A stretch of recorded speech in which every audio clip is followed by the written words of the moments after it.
Don't let it rob you of your joy in film. Yeah. You became a filmmaker for a reason. Remember that why when things start feeling heavy and the grind feels rough. And yes, it's okay to take time to sleep.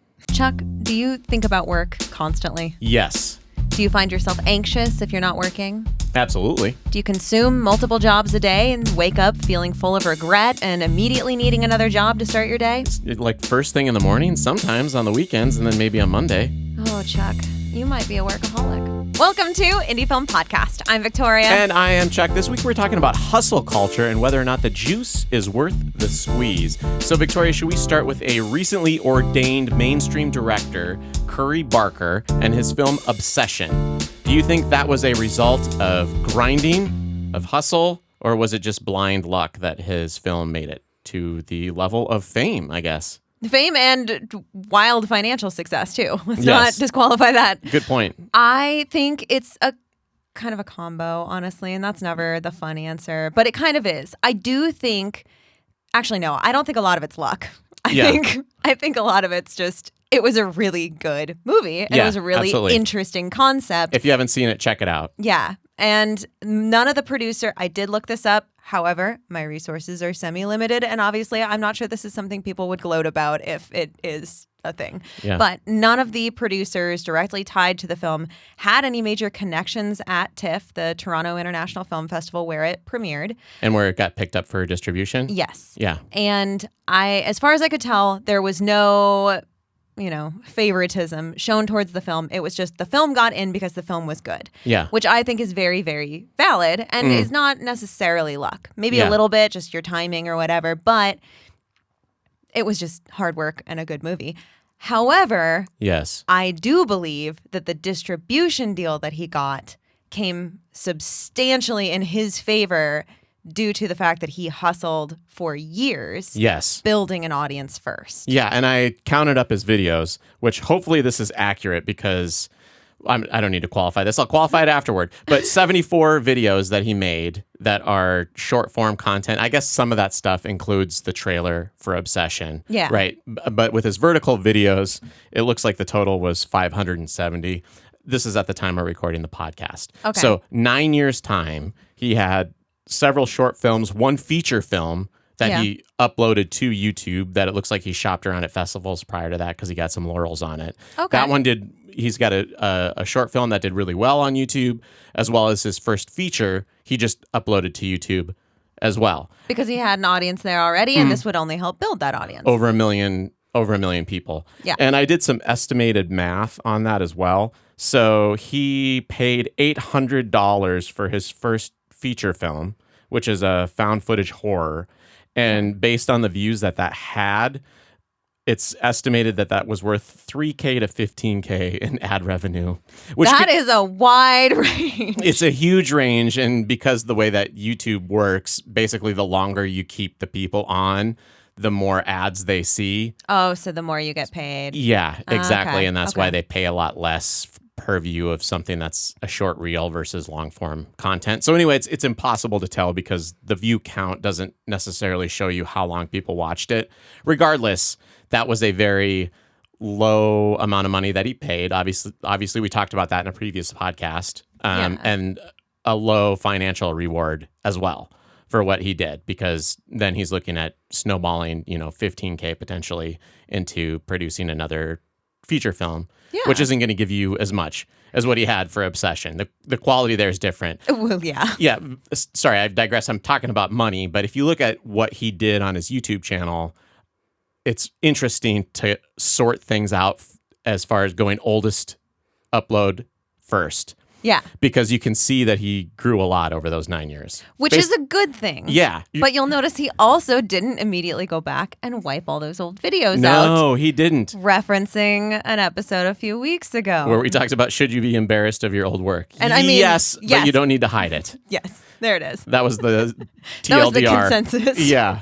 So just saved you that whole watch. Now you don't have to see the episode. Yeah, so Curry, obviously, he hustled. Yeah. A great deal. He was working on his skill set. He has the YouTube channel to show how much how much progress he's made over the last decade. And yeah. he's 26 years old, which is wild. So 9 years ago, when his first video came out, he was 17, 18 Love it. maybe. Love it. I'm feeling better about my old YouTube channel now, though. Yeah, exactly. But I think that's great that he put all that effort in, and it did pay off. But wow, that's a long time. But you know what he also had?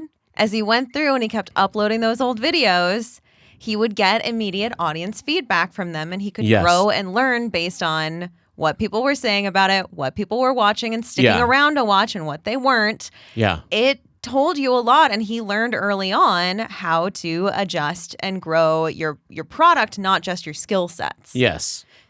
Which is a valuable thing to have. It is important to put your work out there frequently. Yeah. And unfortunately, that means that the quality, or excuse me, the complication of the work is going to have to be minimal to start. Yeah. But he does a great job as far as making funny videos. If you're unfamiliar with the channel, I don't want to say it incorrectly, That's a Bad Idea. It's with Curry Barker and Cooper Tomlinson. And a lot of it's jokes. Yeah. Like it's funny sketch type humor that they set up, but they got really good at making a 2-shot. They got excellent at writing interesting dialogue that you want to pay attention to, and the timing thing, which I think there's a strong overlap between comedy and horror. Oh, definitely. I think that if you know you can write comedy really well, you can probably write horror very well too. I feel like those are just two very extreme versions of a very similar emotion. Yeah. Which sounds weird, but you know. It's kind of there. And a lot of comedy comes from trauma. They have that whole twin study on it now. Oh, there it is. You know, there's a tie. Comedy, trauma. You're going to be good at both of those. If you have trauma, you're going to be good at horror or comedy. Basically, if you're funny, just naturally funny, go see a therapist. There we go. It's okay. Good luck. That's expensive. So obviously Curry was grinding for years, and that did end up paying off. There's a lot of filmmakers out there, though, that do the grind, and it never does pay off. True. And I kind of want you to share what you found out about his marketing agent for the film obsession, because this is kind of fun, because no matter how creative you are and how much you grind, it seems like you're going to need a business person in your corner who's going to take their fair share of the cut on this project. So what do you got? So this one, and I know there is already a lot of controversy around budget and maybe art department budget. Oh, yeah. And who may or may not have been paid properly or was completely horrifically underpaid or whatever. Yeah. And a lot of that gets very complicated when you think about indie film budgets as a whole, and they are messy and they are rough. So this is not that. This is not that conversation. So this conversation is about a month and a half, 2 months after Focus Features bought Obsession distribution rights at TIFF. Yeah. Then Jason Blum of Blumhouse, who has some marketing for horror film experience, came on board to help market the film.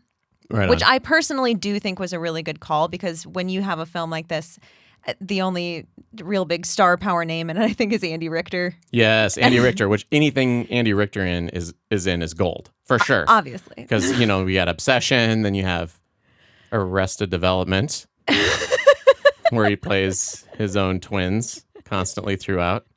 Which is always fun. Yeah, but other than that, I don't know. I don't know what else he was in. Anyway. I can't off the top of my head. But I do know the name Andy Richter, and I do recognize him and that iconic voice. Yeah. Anyway, so I do think it was a really good idea to bring a very experienced marketer specifically in the genre and niche that you are in and knows this genre well, especially for global distribution, because horror is one of those few genres that does really well on international distribution. Yeah.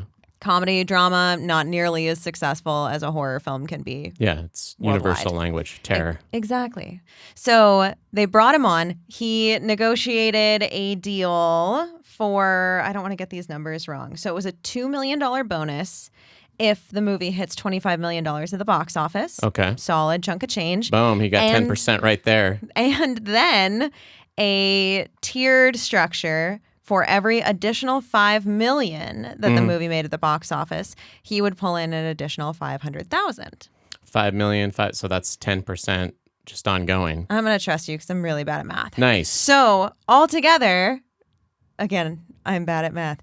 Jason Blum is sitting at about $17 million for this film, which is a really good chunk of change for a movie that you are just marketing. That's brilliant. But also, when you take into account the fact that the $15 million purchase price that Focus Features put in at TIFF to buy the distribution rights for Obsession primarily went to paying back the three main investors, which was Capstone Pictures and Under the Shell and T-Shop Productions. Nice. So those were the main people that got paid that big chunk of the $15 million right out the gates. Yeah. Barker probably didn't see a lot of that money. I've seen estimates in the range of like $1 to $4 million. For Barker? Yeah, for him specifically. Which is probably fair, but I don't 100% know because Capstone's cut of the total box office revenue so far is where the majority of his would come from. Capstone is the one that was the main financier, so they're going to be able to distribute the money down as they see fit based on whatever the contract said. So Barker's probably looking at a cut of that $45 to $50 million that it's estimated and assumed that Capstone has taken in based on the box office numbers and traditional contracts we've seen in the past. Obviously, the contract isn't public, so we're not going to know for sure.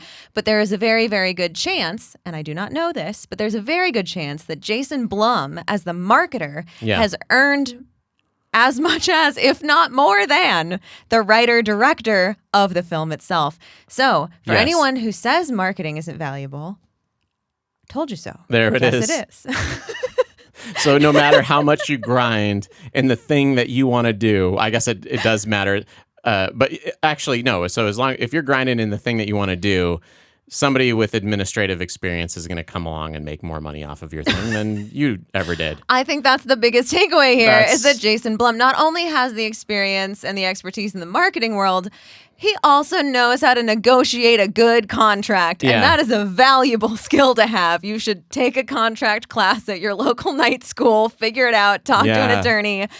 Don't underestimate the power of a really good contract. Yeah. And I kind of want to touch on, I have a tip for this week too that I want to hop into, but I want to touch on the hot topic of volunteering on sets or working for less than what you would ideally want to get paid. Yeah. And then working for something that eventually takes off, which, good for Curry for having a film that became popular. Yeah. But that's the exception. That is not the rule. That is the exception. If you're talented and you have technical skills, when you're working on a set, it's hard to know if what you're working on is going to make it. Yeah. And most likely it won't. But, not most likely. It depends. Did you bother to find your audience first? Yeah, true. But most indie films don't have marketing budgets, but that's beside the point. They don't think so about that. I have a dial back your grind tip for this week. It's a time-saving tip. And it's something that I learned when I was being asked consistently to do volunteer sound work on people's sets. And it's hard to say no because you want to help everybody all the time. And usually I started off by coming up with excuses is the way that it worked. Like, I can't help out this weekend. I'm busy with whatever. But the issue that I was having was that people were saying, that's fine. We'll move the shoot for you. Because having you on set would be that valuable. Well, it's moving it's coming up with solving the issue with the objection.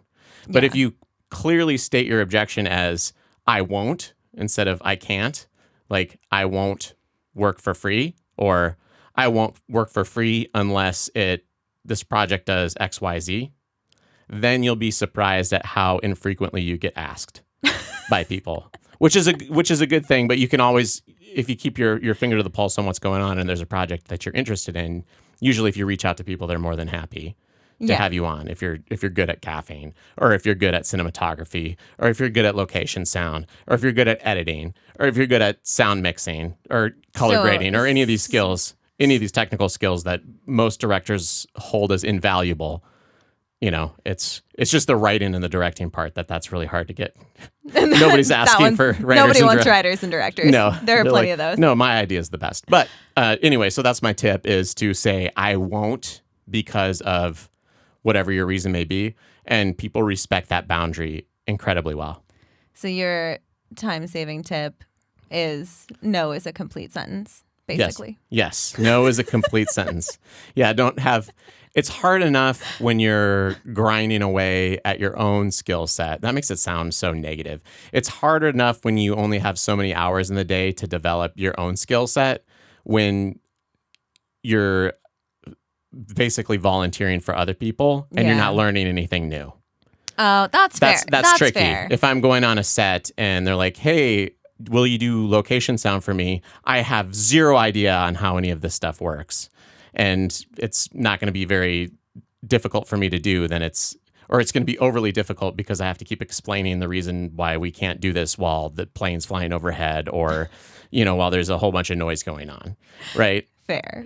Which is understandable. I will say, though, I have yet to be on a set where I haven't learned something. True. So, but it's whether or not you think that's going to be valuable enough. I don't know. I like learning. Right on. Doing new things. But to be fair, I really, really enjoy volunteering on other people's sets. I know that I cannot do it as much, and I assume that if my father is listening to this episode, he's listening to you right now say the time-saving tip is to learn to say no to things, and I can hear my dad just like laughing and shaking his head while he's listening to this, saying she hasn't done that since she was 5. You say yes to a lot of things. I enjoy doing things. I blame the ADHD. It's fine. Very helpful. Very helpful. I'm a curmudgeon. But you will learn so much and you will get so much experience. But I also know that I'm still personally at a point where I'm asking for a lot of volunteer help too. Mm-hmm. So I like to do the trade thing where I'm like, I know how kind it was of them to offer me their time. Yeah. The least I can do is offer them mine. Yeah. And that's one of the things I always think of too. Like I won't volunteer on a set unless I'm returning a favor, right? Or if the script's really good, I won't volunteer unless I believe in it. Yeah. Like it's tricky, but your time is the most valuable thing you have, and it is. We all need to grind.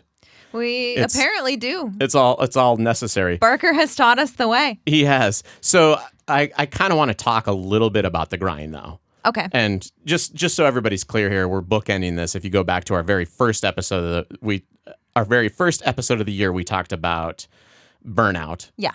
And so now, before we go on our brief respite for the month of July, which we will have reviews posted for all of you. There will still be content posted. There will be shorts. You can hang out with us on social media. We'll keep you posted on the feature film we're working on. All that fun stuff. Yeah, but I have a sourdough starter now. I might make bread. We don't know. It's going to be a summer break. We find out. July. It'll be a little bit of summer break and then also shooting an entire feature film, which will be fun. It'll be good. But I want to talk about creativity versus productivity because there's misinformation that I found online as far as how many hours you can work and still be quote unquote productive. Okay. Right. And so one of the first misleading headlines I saw was from leaders.com. I'll put a link to the article. I love that it's leaders.com. Leaders.com. They're not worried about how much they're working. Right. I want to see Elon Musk actually sleep on the floor of his factory. That's a big BS story. I want to see a timesheet for him. Yeah, when are you clocking in and out? And don't give me this, well, it's on my mind all day. No.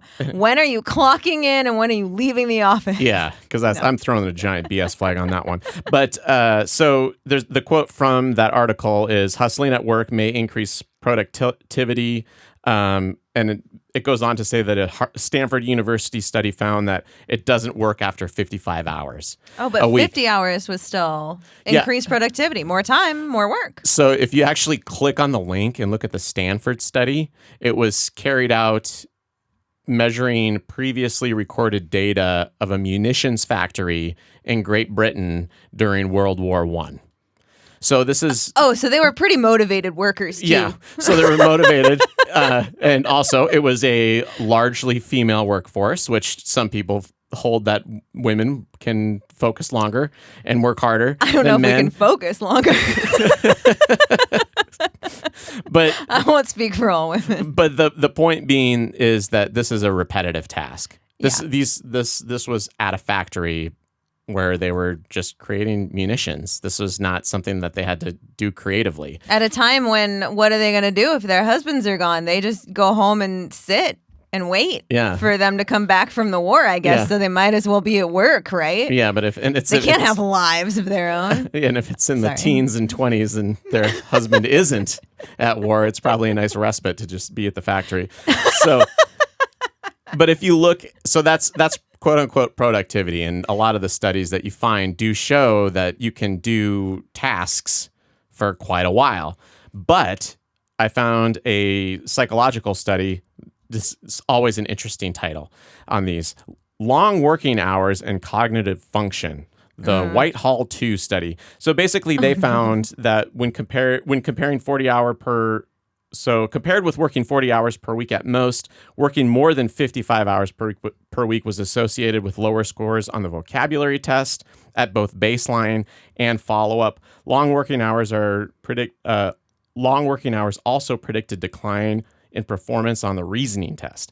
So the more effort that you put into something, basically like the less creative problem solving. I don't know. It just You'll be sounds able like to they do. needed to study longer hours. True. Yeah, that's true. Study They could've just harder.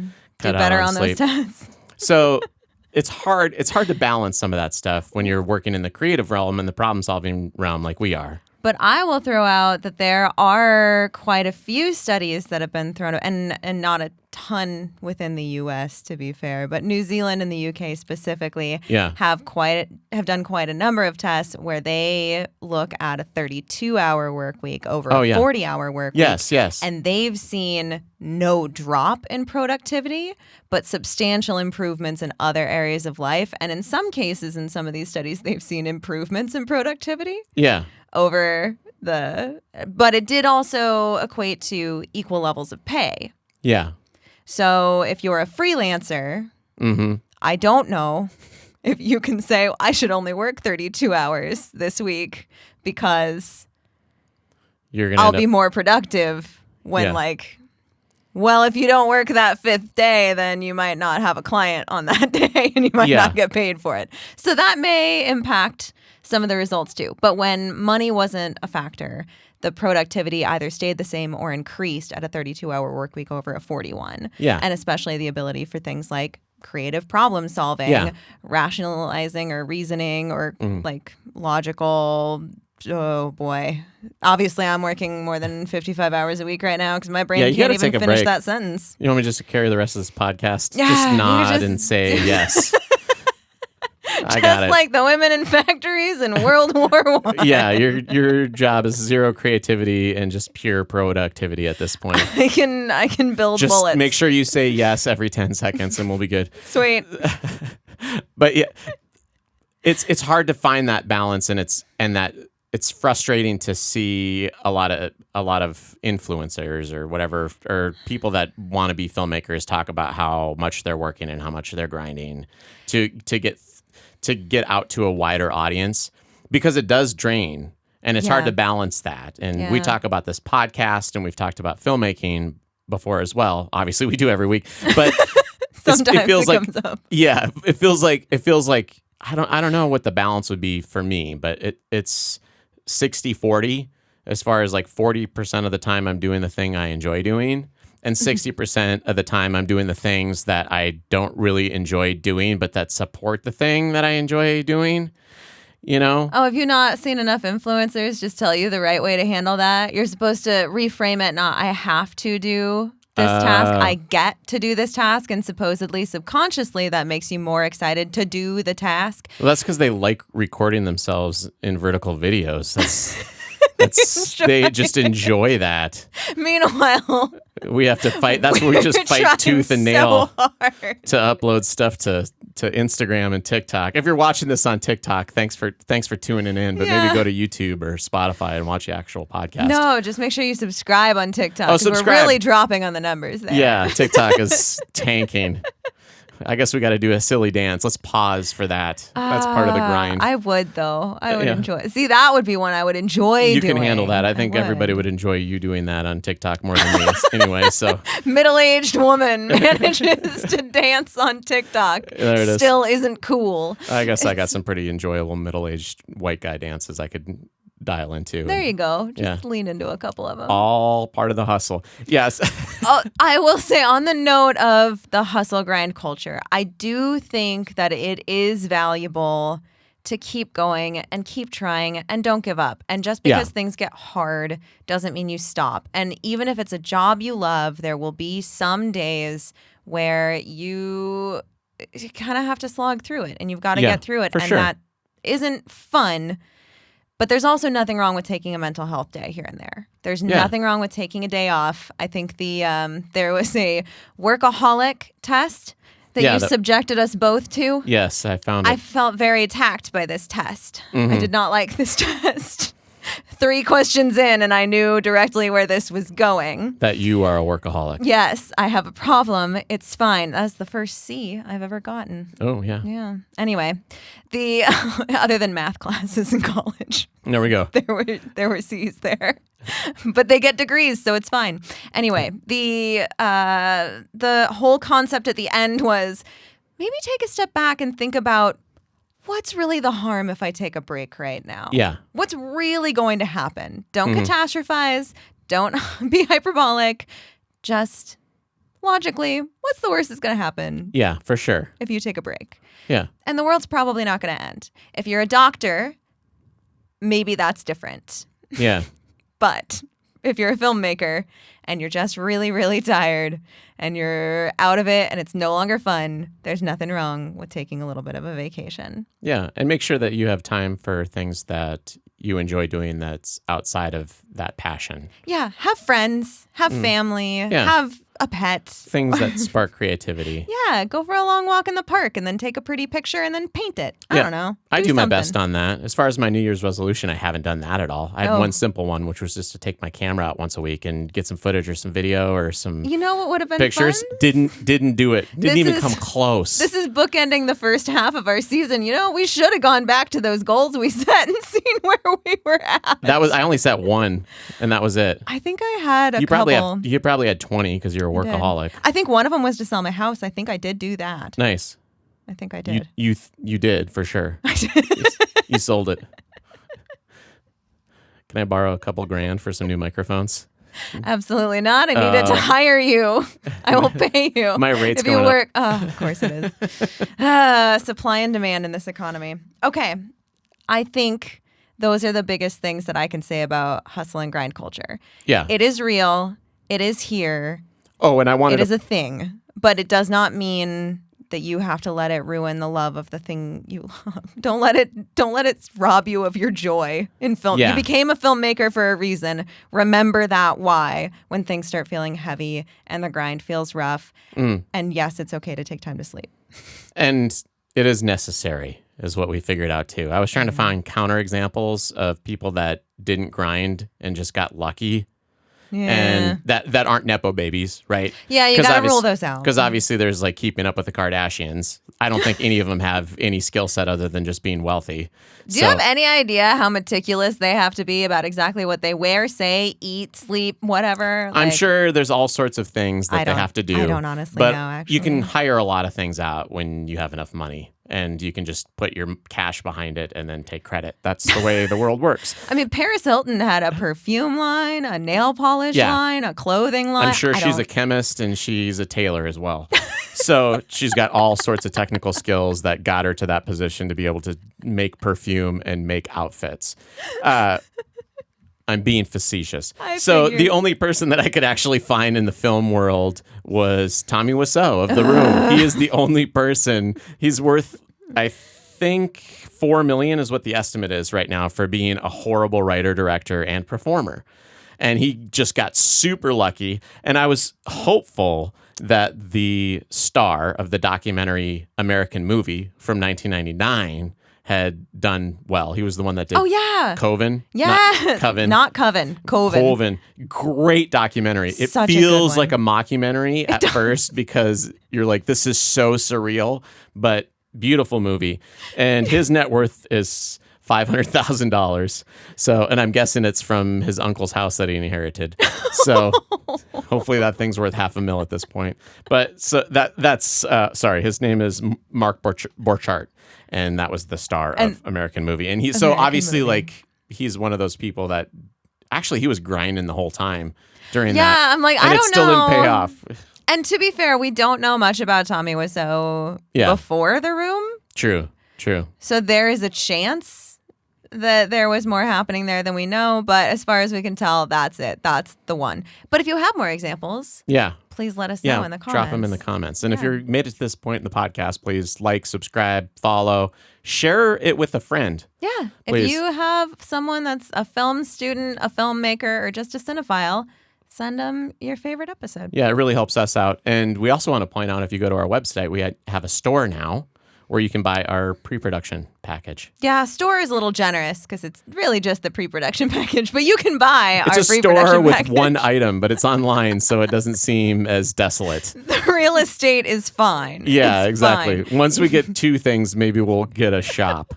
But if you want, but that's just for all the very detailed items that we have. We always, of course, offer some of our free templates and tools that we use on our own film shoots if you just subscribe to the newsletter too. Yeah, we'll send you out a link. Free. Yeah, that includes some basic stuff, and then the more complicated pre-production stuff is available for purchase. So, anything else you want to add before we talk about our filmmaker of the week? I would love to talk about our filmmaker of the week.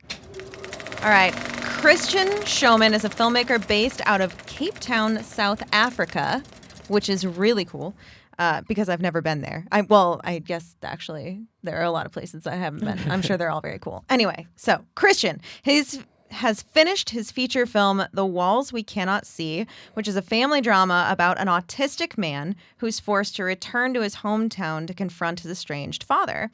And the motivation for the film is amazing. It's to see a fully rounded protagonist on the autism spectrum. Christian says, after the film's first test screening, I was invited by a lecturer at a local university to show the film to the students in his inclusive education classes. I must admit it was quite a fulfilling experience to see how future educators engage with the film and how hopefully it will impact the way they work with autistic children in the classroom for the better. Which is awesome. Thanks so much, Christian, for making that movie. I think that's such a cool way to take a movie, align it to a cause, and then actually get to see it becoming a part of the change you want to happen in the world. I think that's really beautiful. I like that he highlighted that because for most of us, we just want our films to make an impact. Yeah. We're not going to have a Curry Barker moment. Most of us won't. No. We hope that we do. Hey. But most of us won't. And if you share your film with people and they enjoy it and are inspired, that's really the meaningful thing. But if you do have one, share it with us. Yeah. And we can feature you as a filmmaker too. indiefilmpodcast.com/submit. With that, shall we succinctly say farewell? I think so. And have a great summer. We'll see you in August. Bye. Bye.